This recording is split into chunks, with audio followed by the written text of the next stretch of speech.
को लेकर, कुछ सकारात्मक विषयों को लेकर श्रृंखला की शुरुआत हम प्रार्थना से करेंगे। और धारा बहन आज हमें सूर्य भगवान की कोई प्रार्थना हमारे साथ शेयर करेंगे। धारा बहन। जी सर। ओम ध्येय सदा सवित्रमण्डलमध्यवर्ती नारायण सरसिजासन्न सन्निविष्ट केयूर्यमान मकरकुण्डलवान किरीटी हारी हिरणमय वपूर द्रुत शंख चक्र। अर्थात सौर मंडल के मध्य में कमल के आसन पर विराजमान सूर्य नारायण जो बाजूबंद मकर की आकृति के कुंडल, मुकुट, शंख, चक्र धारण किए हुए हैं तथा स्वर्ण आभायुक्त शरीर वाले हैं, उसका सदैव ध्यान करते हैं। धन्यवाद धाराबेन, आपने भगवान सूर्य की प्रार्थना साझा की। श्रृंखला के में आगे चलेंगे हम। हमारी श्रृंखला में वैसे तो सारे सौर मंडल हो गया है, मगर एक जहाँ पर हम रह रहे हैं उसके विषय की थोड़ी बात आज हम करेंगे। तो शारदा बहन से मैं विनती करूंगा कि वो ग्रह परिचय में आज पृथ्वी ग्रह की बात करें। शारदा जी सर। वैसे पृथ्वी गोल ही है, दर्शकों को बताया था, घुमा फिर के फिर यहीं पे आ गए। तो आज हम पृथ्वी के बारे में बात कर ही लेते हैं। पृथ्वी सौरमंडल का ऐसा ग्रह है जिसे विश्व भी कहा जाता है। यह दूरी के आधार पर सूर्य से तीसरा ग्रह है। यह ऐसा ग्रह है जिस पर जीवन पाया जाता है और मानव जो हमें आज कहीं से भी सुन रहे हैं वो पृथ्वी पर रह रहे हैं। इस तरह पृथ्वी में 71% 71% भाग है वो जल है और 29% भाग है वो भूमि से ढका हुआ है। इस पर पानी है वो तीनों अवस्थाओं में पाया जाता है और इस पर धूल, मिट्टी, पर्वत आदि सब कुछ भी है। पलायन वेग से न्यूनतम वेग है जिससे किसी भी पिंड की पृथ्वी की सतह से ऊपर और फेंके जाने पर यह गुरुत्वाकर्षणीय क्षेत्र पर आ जाता है। पृथ्वी पर वापसी नहीं आता ऐसा पलायन वेग का काम है वो 11.2 किलोमीटर, यानी कि पृथ्वी की तल से किसी वस्तु को 11.2 किलोमीटर ऊपर से जो फेंका जाए तो वो पृथ्वी की ओर नहीं आएगा, क्योंकि वहां तक ही एक अपना जो गुरुत्वाकर्षण है वो रहता है। फिर वायुमंडल है और पृथ्वी के बारे में और ज्यादा बहुत जानकारी मैं आज नहीं दूंगी क्योंकि गौरांग सर देने वाला है और वाले है। सूर्य से लगभग 15 किलोमीटर दूर स्थिति पर है। दूरी के आधार पर वह सूर्य से तीसरा ग्रह है और सौरमंडल का सबसे चट्टानी पिंड है। पृथ्वी सूर्य को चक्कर लगाने में 365 दिन पूरा करते हैं और यह अपने कक्ष पर लंबी 23.5 डिग्री झुकी हुई है। इसी कारण इस पर विभिन्न प्रकार के मौसम हैं और अक्ष पर यहाँ 24 घंटे में एक दिन पूरा होता है, यानी कि एक चक्कर लगाता है, जिससे पृथ्वी पर दिन और रात होते हैं। तो और ज्यादा जानकारी हमें सर देंगे। जी धन्यवाद। धन्यवाद शारदा बहन। जो सामान्य रूप से जो बातें हैं वो आपने कही। विशेषता ये है कि पृथ्वी के जो दोनों छोर हैं, इसको दक्षिण ध्रुव और उत्तर ध्रुव कहते हैं, वहां पर भी एक बड़े मैग्नेटिक पोल है और हमें पता है कि हम जब मैग्नेट रखते हैं तो एक दक्षिण दिशा की ओर। तो कहने का तात्पर्य यह है कि उत्तर और दक्षिण में हमारे बहुत मैग्नेटिक पोल हैं और इसीलिए पृथ्वी के उत्तर दक्षिण छोर पर जो बर्फ है या जीवन है उसमें कुछ विशेषताएं और देखी जाती है। जैसा मैंने कहा, वैसे दूसरा विषय है हमारा विषुववृत्त। विषुववृत्त जो है यह भी हमारा कैसा है कि विषुववृत्त के खास करके अफ्रीकन जगहों में जहाँ से विषुववृत्त प्रसार हो रही है वहां पर एक ही दिन में तीनों सीजन का अनुभव हम करते हैं। सुबह सर्दी हो, दोपहर को धूम हो और शाम को बारिश हो। तो ये तीनों ऋतुएं एक दिन में ही पाई जाती है और इसीलिए यहाँ के जो लोग होते हैं उसके पेट पर और उनको पानी की कमी भी बहुत सारी बीमारियां होती हैं। इसके बाद ये भी है कि हमारे जैसे कहा तो हमें जितने भी पर्वत हैं वो उस पर्वत पर जो शक्ति का प्रमाण है वो बहुत ज्यादा होता है। मैग्नेटिक रेजोनेंस की वजह से वहां पर प्रमाण ज्यादा होता है। और अगर भारतवर्ष की बात की जाए इस विषय में, तो भारतवर्ष की जितनी भी जो कही जाती है ताराबेन, आपको जो म्यूट होना पड़ेगा क्योंकि आवाज कट कर आ रही है। जी सर।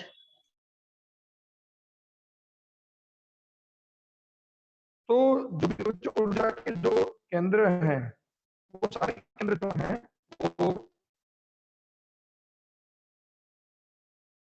पर्वत पर ही रहते हैं और पर्वत पर रहने की वजह से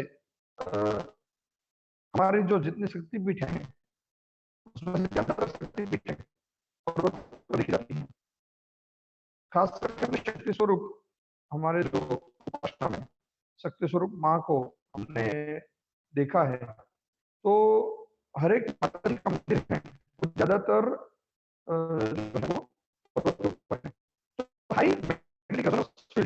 ये जो है पृथ्वी की एक विशेषता है।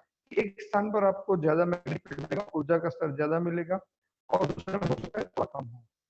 तो इस वजह से उपासना के लिए योग हो या बाकी की उपासना के लिए विशेष है, उनके लिए विशेष स्थान है। वो हिमालय हो, गिरनार हो, इस तरह से ये जो स्थान है ये भी हमारे लिए और भारत का स्थान इस जगह में इस तरह से है कि हमारे यहाँ ज्यादातर राज्यों में तीनों ऋतुएं अपने अपने समय पर आती हैं। तो ये एक पृथ्वी की बहुत बड़ी विशेषता हम देखते हैं। आगे चलते हैं हम हमारे श्रृंखला में। तो आगे हम भगवद का पाठ सुनेंगे। तो मैं अनीता बहन से विनती करूंगा कि वो श्लोक हमें सुनाए।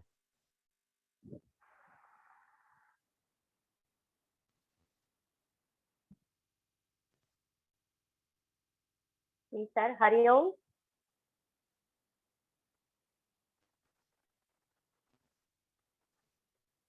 हरिओम, बताइए। सर आपकी आवाज बिल्कुल नहीं आ रही है। आपकी आ रही है अनीता बेन। हाँ, मेरी आवाज अच्छे से सुनाई दे रही है क्या? आपकी अच्छे से सुनाई दे रही है जी। हेलो। हाँ, आपकी आवाज अच्छे से सुनाई दे रही है। ओके। आज हम भगवद गीता में अध्याय 6 आत्म संयोग के श्लोकों का पठन और उसका भावार्थ समझने का प्रयास करेंगे। ऐसे देखा जाए तो आज से ठीक 7 दिन के बाद 21 जून को हम विश्व योग दिवस मनाएंगे। तो उसके उपलक्ष्य में आज से हम भगवद गीता के जो भगवान ने जो योग के बारे में बताया है उन्हीं श्लोकों का हम पठन करेंगे और उनके भावार्थ समझने का प्रयास करेंगे। तो आज शुरू करेंगे आत्म संयम योग, पहला और दूसरा श्लोक। श्री भगवानुवाच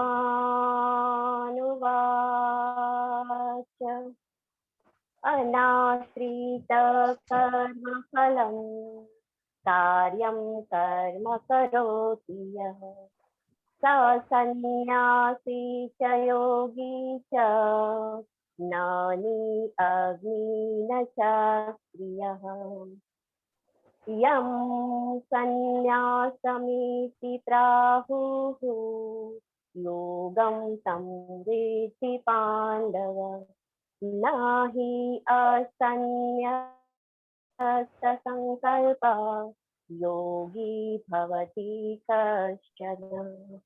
अर्थात श्री भगवान कहते हैं कि जो मनुष्य बिना किसी फल की इच्छा से अपना कर्तव्य समझकर कार्य करता है वही सन्यासी है और वही योगी है।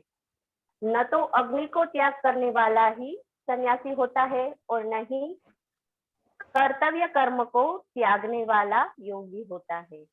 हे पांडुपुत्र, जिसे सन्यास कहते हैं उसे ही तू योग यानी कि पर ब्रह्म से मिलन कराने वाला समझ, क्योंकि इंद्रिय सुख की इच्छा का त्याग करना ही इच्छा का त्याग किए बिना कभी भी कोई मनुष्य योगी नहीं हो सकता।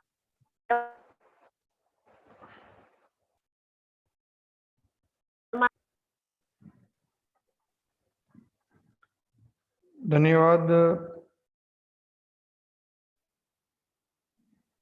अनिता बहन। भगवद गीता ज्ञान के 6ठे अध्याय में जहाँ पर योग और योगी के विषय में जो बात कही गई है उसकी आज आपने शुरुआत की, और शुरुआत में एक छोटा सा विषय हमारे सामने रखा, वो है कि इंद्रियों के विषयों का त्याग करना ये बहुत ही जरूरी है योग में। और ये जब तक त्याग नहीं होता है तब तक योग का पूर्ण रूप से अभ्यास या योग के अभ्यास की शुरुआत हुई है ऐसा हम नहीं कह सकते हैं। तो बहुत बढ़िया धन्यवाद आपका कि आपने ये योग विषय की संकल्पना आज बतानी शुरू की है। श्रृंखला के आगे के पार्ट में अब हम जाएंगे पॉजिटिव क्वारंटाइन स्टोरी की तरफ।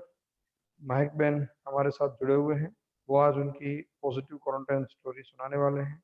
मगर पहले मैं अमी बहन से कहूंगा कि वो महक बहन का परिचय करवाएं और बाद में हम महक बहन का पॉजिटिव क्वारंटाइन स्टोरी जो है वो हम सुनेंगे। अमी बहन। पॉजिटिव वाइब्स की आज की श्रृंखला में आज हमारे साथ जुड़ी हुई है सुश्री महक मांडविया जी। महक जी इंदु भाई पारेख स्कूल ऑफ आर्किटेक्चर के फाइनल ईयर की स्टूडेंट है और आजकल वो अपनी थीसिस लिख रही है। विपश्यना की भी साधक है, पिछले 2 साल से वो विपश्यना की साधना कर रही है। उनको रीडिंग का और पेंटिंग का शौक है और गिटार बजाना भी उन्हें बहुत ही पसंद है। इन सभी के साथ साथ उन्हें नया नया सीखना, एक्सप्लोर करना और उसके ऊपर एक्सपेरिमेंट करने का भी बहुत शौक है। स्केच पेन और वाटर कलरों से वो खेलती रहती है, ऐसा हम कह सकते हैं। टेराकोटा स्ट्रक्चर्स, फोटोग्राफी, कैलीग्राफी और बहुत कुछ इनके व्यक्तित्व के आसपास घूमता रहता है। तो आइए महक जी से हम सुने उनकी 14 दिनों की पॉजिटिव क्वारंटाइन स्टोरी। महक जी।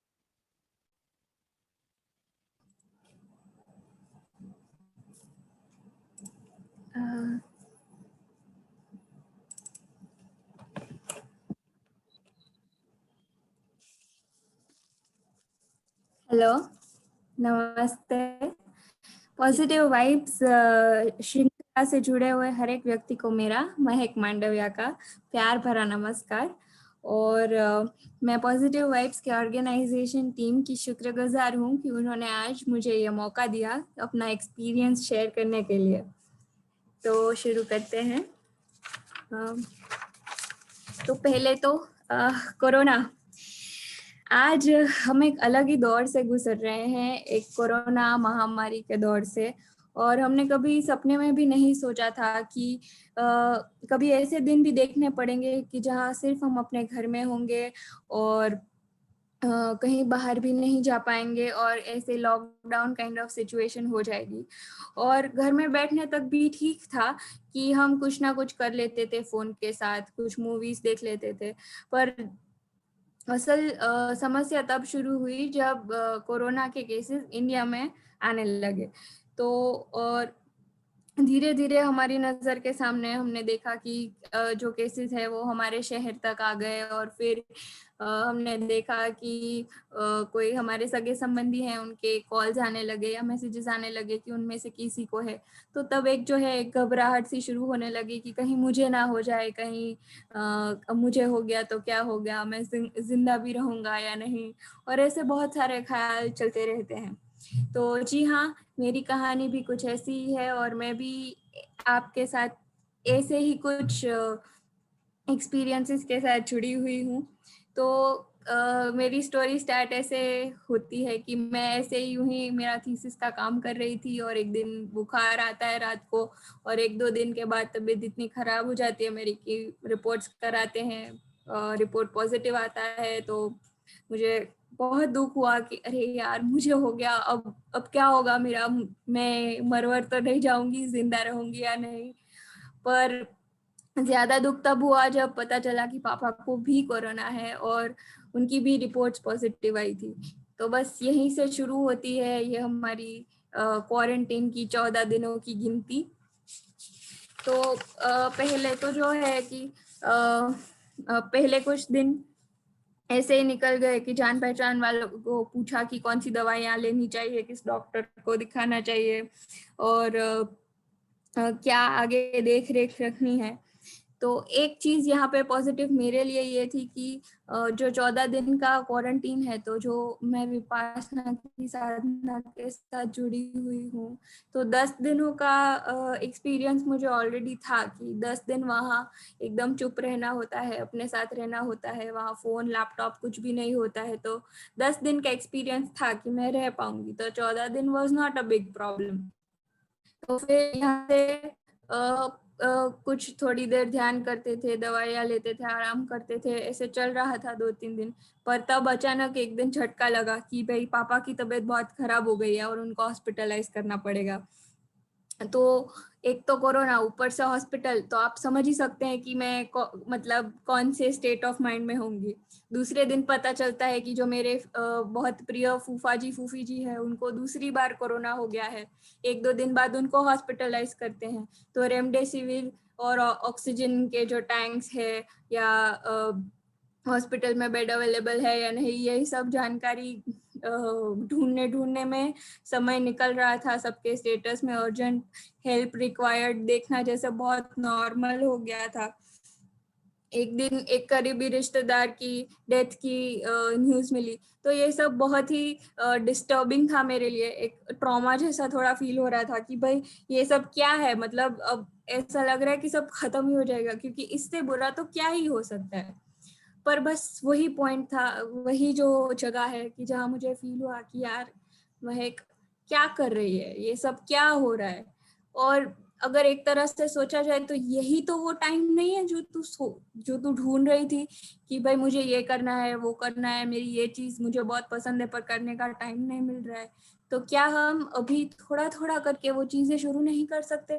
क्या थोड़ी थोड़ी अपने आप को इस क्वारंटीन में खुश नहीं किया जा सकता? तो जो मेरा सबसे पहला शौक है कि रीडिंग, तो मैंने वो स्टार्ट किया। कुछ बुक्स अधूरी पड़ी थी या कुछ लेके रखी थी, टाइम नहीं मिल रहा था पढ़ने का, तो वो बुक्स मैंने पढ़ी। और यहाँ पे साथ में मैं कुछ रेफरेंसेस भी देते जाऊंगी कि जो हमारे दर्शक मित्र हैं, अगर उनमें से किसी को भी ऐसा सेम प्रॉब्लम हो, वो सेम सिचुएशन में हो, तो वो यूज कर सके। तो अगर मेरे जैसे कोई बुक रीडर है तो एक zlibrary.org करके है, आप गूगल पे सर्च कर सकते हैं। तो मुझे वो मिली क्वारंटाइन के वक्त, और उसमें बहुत सारी फ्री बुक्स अवेलेबल हैं, जो भी सब्जेक्ट पे, जो भी बुक्स बेस्ट सेलर्स आपको चाहिए, तो वो आप अपने फ़ोन पे या लैपटॉप पे पढ़ सकते हैं। तो रीडिंग का जो मुझे एक बहुत शौक है, तो मैंने ऑलमोस्ट 3-4 किताबें पढ़ी इस स्पेसिफिक टाइम पीरियड में, और मैं बहुत खुश हूँ उस चीज़ के लिए। फिर दूसरी बात है मूवीज़। तो मूवीज जब भी हम सोचते हैं तो हमेशा एक बॉलीवुड मूवीज हमारे मन में आता है, पर मूवीज एक्चुअली वो उतने में ही लिमिटेड नहीं होती है। सिनेमा है जो थिएटर है, उसका जो फील्ड है वो इतना लार्ज है, और बहुत सारे अच्छे फिल्म प्रोड्यूसर्स और डायरेक्टर्स है जो बहुत अच्छी फिल्म्स डायरेक्ट करते हैं। तो वो जो सिनेमा थिएटर है उसका एक बहुत स्पेशल रोल होता है कि वो आपके माइंड के ऊपर एक इम्प्रेशन लीव करते हैं, वो आपको एक फीलिंग में ले जाते हैं। तो वो मेरा ऐसा मानना है कि कुछ अच्छी फिल्म्स जो है वो आपको देखनी चाहिए, क्योंकि उनसे सीख मिलती है, एक नज़रिया डेवलप होता है देखने का, और एंटरटेनमेंट भी होता है। तो कुछ अच्छी मूवीज जो मैंने देखी क्वारंटाइन के वक्त, तो जो मैं सजेस्ट भी करना चाहूंगी कि आप देखें, वो है परस्यूट ऑफ हैप्पीनेस। फिर अगर ट्रैवल रिलेटेड अगर कोई ट्रैवल एंथुसियास्ट है तो आप देख सकते हैं बकेट लिस्ट, जो मुझे बहुत ही पसंद आई, और into the wild, expedition happiness. तो दीज आर, और कोई डिजाइनर्स हैं जैसे आर्किटेक्ट्स या कोई डिजाइनर्स है तो एब्स्ट्रैक्ट की जो पूरी सीरीज है तो वो आप देख सकते हैं। It is really nice and informative. तो ये था मेरा दूसरा पार्ट। जैसे मैम ने मेरे इंट्रोडक्शन में बताया कि मुझे पेंटिंग और ड्राइंग का भी बहुत शौक है, तो ज्यादा ताकत नहीं रहती थी मेरे में उन दिनों में काम करने की, तो मैंने छोटे छोटे सर्कुलर मंडलास से स्टार्ट किया था, और एक मैंने पूरी मेरी मंडलास की सीरीज बनाई है इस स्पेसिफिक टाइम में। और अब जब मैं वापस देखती हूँ तो मुझे सीरियसली बहुत खुशी होती है कि मैंने एक ऑलमोस्ट 30-40 मंडलास के जो टेम्पलेट्स है उनकी एक सीरीज बनाई है।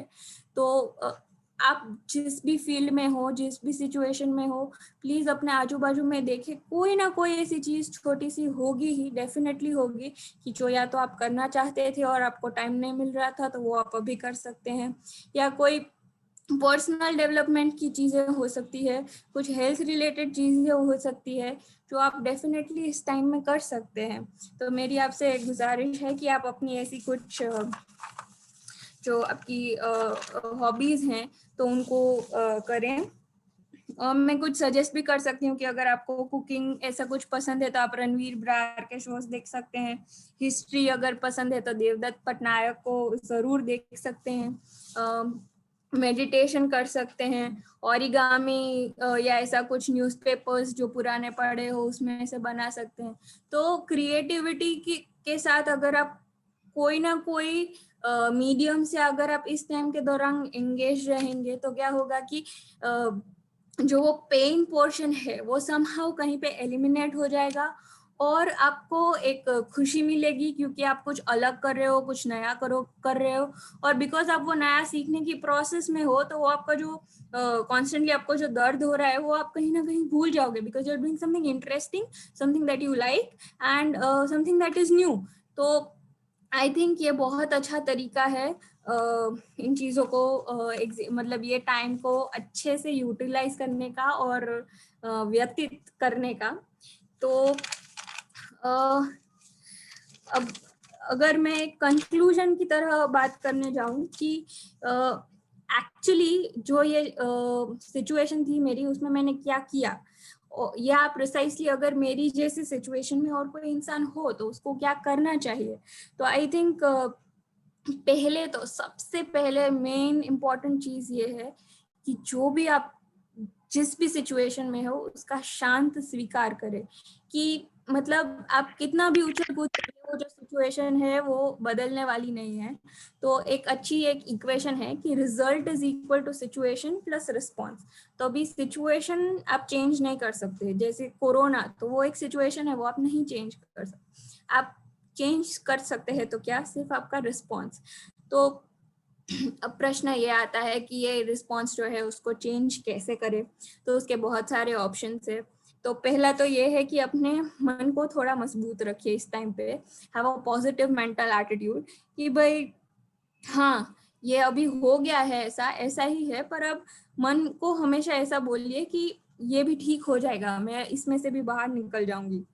दूसरी बात ये है जो कि फिर से बहुत ही ज्यादा इम्पोर्टेंट है, जो कि है कि आपके जो भी आराध्य हैं, आपके देव हैं, आप जिनमें भी मानते हैं उनमें श्रद्धा रखें, उनसे प्रार्थना करें और अपना जो कुछ भी है, अपने आप को, अपनी सारी चीजों को उनको उनके उसमें समर्पित कर दे कि भाई मैं ये हूँ, मेरा इतना है, ये सब कुछ आपके सानिध्य में मैं हूँ, मुझे आपकी मदद की जरूरत है और मैं डेफिनेटली आपको बोल सकती हूँ कि वो आपको कोई ना कोई रीजन से किसी भी तरह आपको डेफिनेटली हेल्प करेंगे।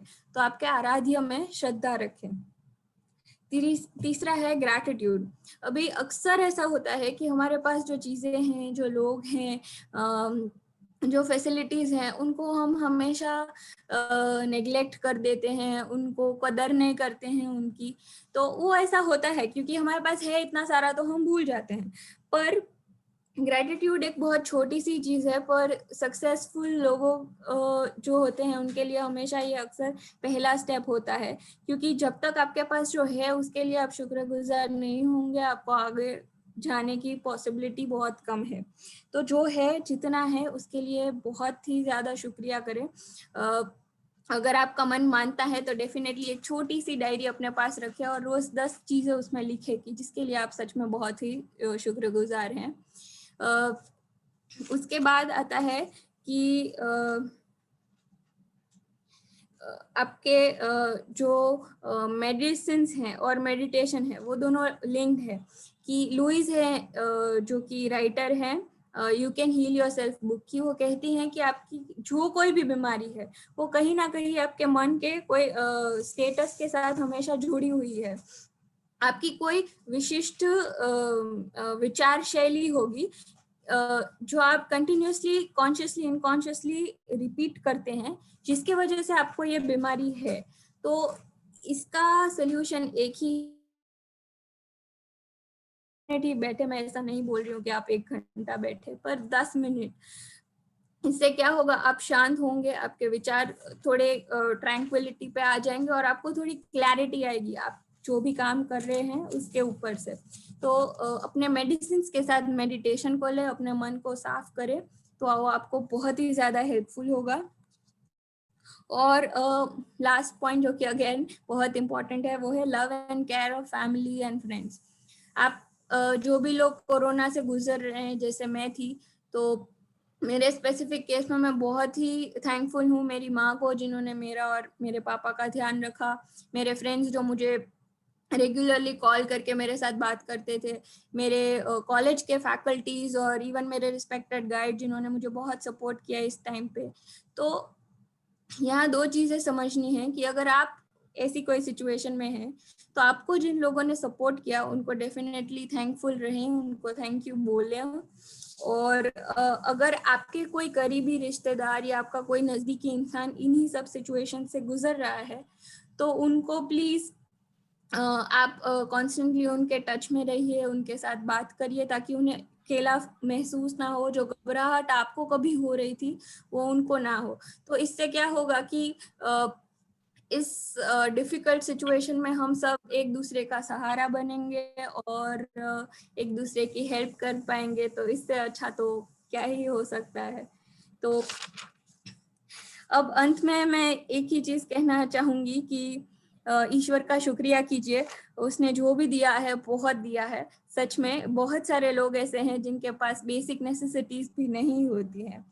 और 2 पंक्तियों के साथ मैं अंत करना चाहूंगी कि एक बहुत खूबसूरत सा रिश्ता है मेरा और मेरे ईश्वर का। ज्यादा मैं मांगती नहीं और कम वो देते नहीं। तो इसीलिए मैं कहूंगी कि हमेशा ग्रैटिट्यूड में रहिए, स्वस्थ रहिए, मस्त रहिए, मुस्कुराते रहिए।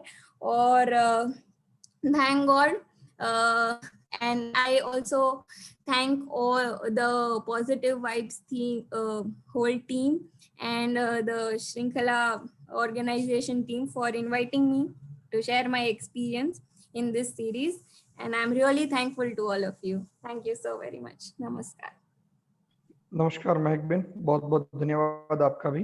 आपने बहुत अच्छे से और विस्तार से काफी सारे विषयों को रखा। तो ये थी आज की हमारी positive quarantine story, positive vibes श्रृंखला।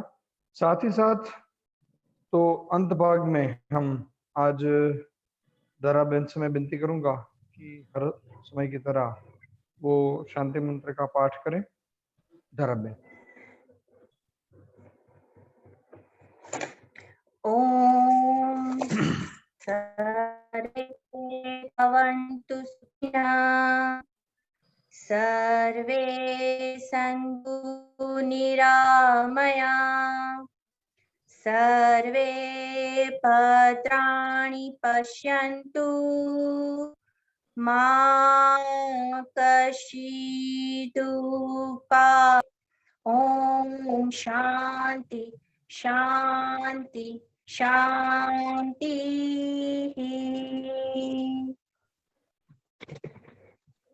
नमस्कार। सोमवार रात को फिर मिलेंगे नए एक विषय को लेकर। तब तक के लिए आप सभी लोग सलामत रहें, स्वस्थ रहें और हकारात्मक रहें। धन्यवाद।